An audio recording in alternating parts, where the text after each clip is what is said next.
આરોહી હોસ્પિટલના ડોક્ટર સામે કાયદેસરની કાર્યવાહી કરવા માંગ. જન સ્વાભિમાન ક્રાંતિ આંદોલનના ગુજરાત પ્રદેશ પ્રમુખ દિનેશ રાજવીરની આગેવાનીમાં રજૂઆત કરવામાં આવી.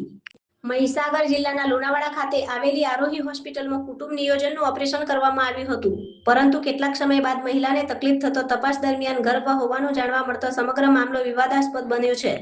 પીડિત મહિલા અને તેમના પરિવારજનોએ આરોહી હોસ્પિટલના ડોક્ટરની બેદરકારીના કારણે આ પરિસ્થિતિ સર્જાઈ હોવાનો આક્ષેપ કર્યો છે.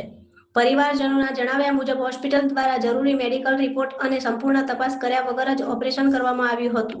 પીડિત પરિવારના સમર્થનમાં ઉભેલા જન સ્વાભિમાન ક્રાંતિ આંદોલનના ગુજરાત પ્રદેશ પ્રમુખ દિનેશ રાજવીરે જણાવ્યું હતું કે કોઈ પણ પ્રકારના જરૂરી રિપોર્ટ કર્યા વગર ઓપરેશન કરવામાં આવ્યું છે, જેના કારણે મહિલાને ફરીથી ઓપરેશન કરાવવાની નોબત આવી છે.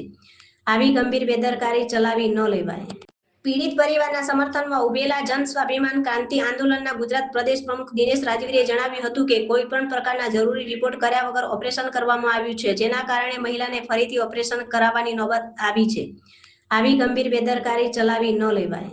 આ મામલે કાયદેસરની કાર્યવાહી કરવાની માંગ સાથે જિલ્લા આરોગ્ય અધિકારી, અધિક કલેક્ટર તેમજ મુખ્ય પોલીસ અધિક્ષકને આવેદનપત્ર પાઠવવામાં આવ્યું છે. સાથે જ 15 દિવસમાં ન્યાય નહીં મળે તો ગાંધી ચિંધ્યા માર્ગે આંદોલન કરવાની ચીમકી પણ ઉચ્ચારવામાં આવી છે.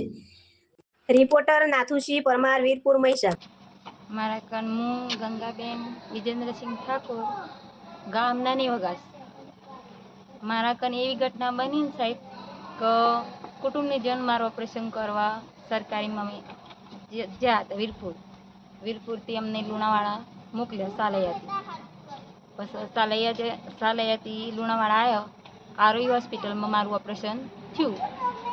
આરોહી હોસ્પિટલમાં ઓપરેશન થયા પછી 2 મહિના પછી મને ખૂન ચાલુ થઈ ગયું. ખૂન ચાલુ થતાં 1 મહિનો થતાં ચોથામાં બેસતા 1 મહિનો નીકળી ગયો. મને ખૂન ચાલુ થયા પછી રાતે અચાનક બહુ દર્દ થયું. પછી ઘરને વિચાર્યું કે આટલું બધું દર્દ ના થવું જોઈએ. પછી મને બાળ હોસ્પિટલ ગાયત્રીમાં લઈ ગયા તો ચેકઅપ કરાવ્યું. પછી મહેન્દ્રભાઈને કેવું એમ થયું કે બેન તારા અંદર બાળ છે. પછી મેં સાહેબને એમ કીધું કે સાહેબ મારું તો ઓપરેશન થઈ ગયું છે, મારે કેવી રીતે બાળ હોય અંદર એમ. પછી મહેન્દ્રભાઈ એમ કીધું કે બકા તારું ઓપરેશન ફેલ નથી થયું, એમ સફળતા ફેલ થઈ ગયું છે એમ. અંદર બાળક છે અને તારું બાળક લઈ લેવું પડશે ને તારો જીવ જોખમમાં જતો રહેવાનું છે ને કાલે જ ઓપરેશન તારે કરવું પડશે બેન, નહીં તો ના કરશો તો તમારો જીવ જોખમમાં જતો રહેશે એમ. પછી અમે બધા ગુસ્સામણી પડી. અમે કીધું આવું મારું ઓપરેશન તો કમ્પ્લીટ થઈ ગયું હતું ને આ કેવી રીતે આવું બની એમ. પછી તૈયારી બીજે દિવસે મહેન્દ્રભાઈ કીધું કે તમે બેન 40,000 રૂપિયા 45,000 રૂપિયા લઈને તમે દવાખાને કાલે હાજર થઈ જાઓ. 1 દિવસની મેં માંગ કરી કે મને 1 દિવસની માંગ આપો સાહેબ, મારા ઘર કોઈ પૈસા દેખાડ નથી, હું ગરીબ છું, મારા ઘરમાં એવું કોઈ પરિસ્થિતિ બહુ એવી તેજ નથી એમ.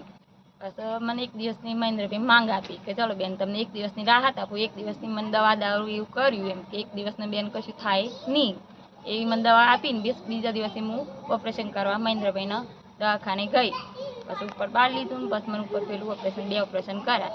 એના ખાતર મેં એવું વિચાર્યું છે કે આ બેને જે બેને મને સરકારીમાં ઓપરેશન કર્યું એ બેને મને કેવી રીતે ઓપરેશન કર્યું એમ મારી માંગ એ છે. એ બેનને કેવું એમ થાય છે કે તમે કેવી રીતે બેન મને ઓપરેશન કર્યું. મને 2 મહિનાનું તમારા કન હું આવી હતી ઓપરેશન કરવા હતા, 2 મહિનાનું તમારા કન ગર્ભ હતો. પહેલાં તો ઓપરેશન કઈ હોસ્પિટલમાં કરાયું હતું ને અત્યારે શું માંગ છે? અત્યારે મારી માંગ એ છે કે મને ન્યાય જોઈએ છે. ઓપરેશન ક્યાં કરાવ્યું હતું? આરોહી હોસ્પિટલમાં. શું નામ છે? ગંગાબેન વિજેન્દ્રસિંહ ઠાકોર.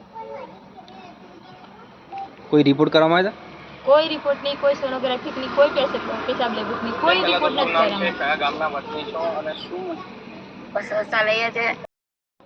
પીડિત મહિલા ગંગાબેન ઠાકોર રહે નાની વગાસ, તાલુકા વીરપુર. આજથી થોડાક સમય પહેલાં ગંગાબેન પોતાનું સ્ત્રી નસબંધીનું ઓપરેશન કરાવવા માટે આરોહી હોસ્પિટલ લુણાવાડા ખાતે ગયા હતા, જ્યાં તેમને નસબંધીનું ઓપરેશન કર્યું હતું. પરંતુ ઓપરેશન કર્યાના 4 મહિના બાદ ગંગાબેનને શારીરિક તકલીફ ઉપડતા તેઓ ગાયત્રી હોસ્પિટલ બહાર ખાતે ગયા હતા, જ્યાં ડૉક્ટરના કહેવા અનુસાર અગાઉ કરેલ ઓપરેશન ફેલ થયેલ છે. તો અમારો સવાલ એ છે કે આરોહી હોસ્પિટલ દ્વારા જે નસબંધીનું ઓપરેશન કરવામાં આવ્યું એ કોઈપણ પ્રકારના રિપોર્ટ વિના કરવામાં આવ્યું અને જેના કારણે એ ઓપરેશન ફેલ થતાં અમારા પીડિત મહિલાને ફરીવાર ઓપરેશન કરવાની જરૂર પડી. સવાલ એ થાય છે કે વગર રિપોર્ટે ઓપરેશન કરવું તે ગુનો છે અને આવા લેભાગુ ડૉક્ટરો, આવા બેદરકારી દાખવતા ડૉક્ટરોની સામે પગલાં ભરવા માટે અમે લાગતા વળગતા તમામ અધિકારીઓને એક અરજી આપી હતી અને અમે માંગ કરી હતી કે આવા લેભાગુ ડૉક્ટરોની સામે એફઆઈઆર દાખલ કરવામાં આવે અને તેમની ધરપકડ કરવામાં આવે. પરંતુ આજ દિન સુધી કોઈ પણ અધિકારી દ્વારા અમને ન્યાય ન મળતા અમારે ન છૂટકે આજ રોજ આ તમામ જે જિલ્લા કલેક્ટર, તાલુકા વિકાસ અધિકારી, મામલતદાર, એસપી, ડીએસપી વગેરેનો આજે અમે આવેદનપત્ર આપવા આવ્યા છીએ. અમે આવેદનપત્રમાં સ્પષ્ટ લખ્યું છે કે દિન 15માં જો આ પીડિત મહિલાને ન્યાય આપવામાં નહીં આવે તો ન છૂટકે જન સ્વાભિમાન ક્રાંતિ આંદોલનના નેજા હેઠળ તાલુકામાં અને જિલ્લામાં આંદોલન કરવાની અમને ફરજ પડશે. શું નામ? મારું નામ દિનેશ રાજવીર, જન સ્વાભિમાન ક્રાંતિ આંદોલન ગુજરાત પ્રદેશ પ્રમુખ.